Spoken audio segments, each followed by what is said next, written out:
Ini adalah garam kusamba, garam berkualitas tinggi asli Indonesia yang telah diakui oleh dunia. Kusamba merupakan garam organik yang dibuat secara tradisional dengan proses yang cukup panjang dan melelahkan. Garam ini sangat berbeda dengan garam pada umumnya karena memiliki cita rasa yang sangat kuat. Ditaburkan sedikit saja, garam ini mampu menambah cita rasa pada hidangan.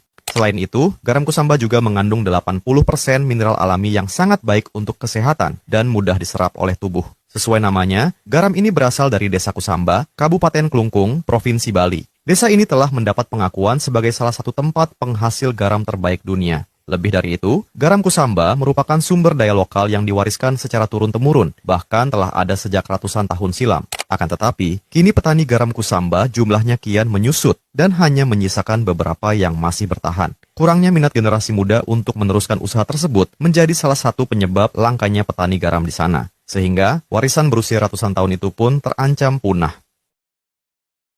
Tahukah kamu, dulu pohon karet hanya dapat ditemukan di hutan Amazon saja. Getah dari tanaman dengan nama latin Hevea brasiliensis ini memiliki nilai jual yang cukup tinggi pada masa itu. Hal ini tentunya membuat Brazil dan Peru sebagai negara penghasil karet terbanyak kala itu mendapat penghasilan yang sangat besar. Karena hanya dari negara inilah karet bisa didapatkan. Namun semua berubah. Pada tahun 1876, seorang penjelajah Inggris bernama Henry Alexander Wickham menyelundupkan 70.000 benih pohon karet ke London. Selanjutnya, dia tanam di beberapa negara seperti Sri Lanka, Malaysia, Singapura, dan Indonesia untuk membangun perkebunan karet di Asia Tenggara. Ternyata produksi karet yang dihasilkan oleh negara-negara di Asia Tenggara ini mampu melebihi hasil dari negara di Amerika Selatan, seperti Brazil dan Peru yang sebelumnya memonopoli perdagangan karet dunia. Hal ini akhirnya menghentikan dominasi kedua negara tersebut, karena karet dari Asia Tenggara memiliki kualitas yang jauh lebih baik dan harga yang lebih murah.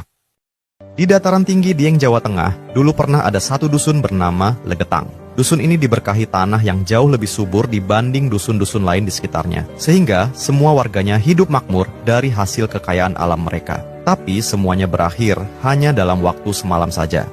Pada 17 April 1955, terjadi hujan yang sangat lebat di wilayah tersebut. Sekitar jam 11 malam, warga mendengar suara gemuruh dari arah dusun Legetang. Namun tidak ada satupun yang berani keluar karena gelap dan kondisi jalan yang licin.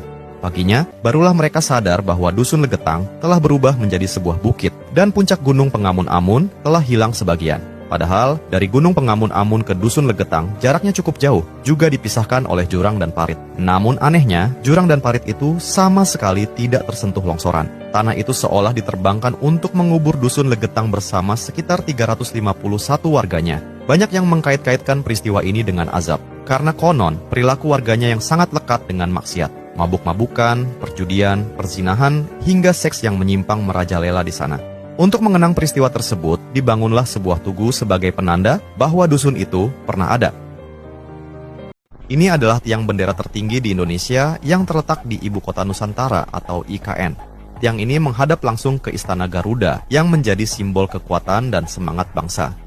Tiang setinggi 79 meter ini dipersiapkan untuk upacara kemerdekaan Indonesia tahun ini.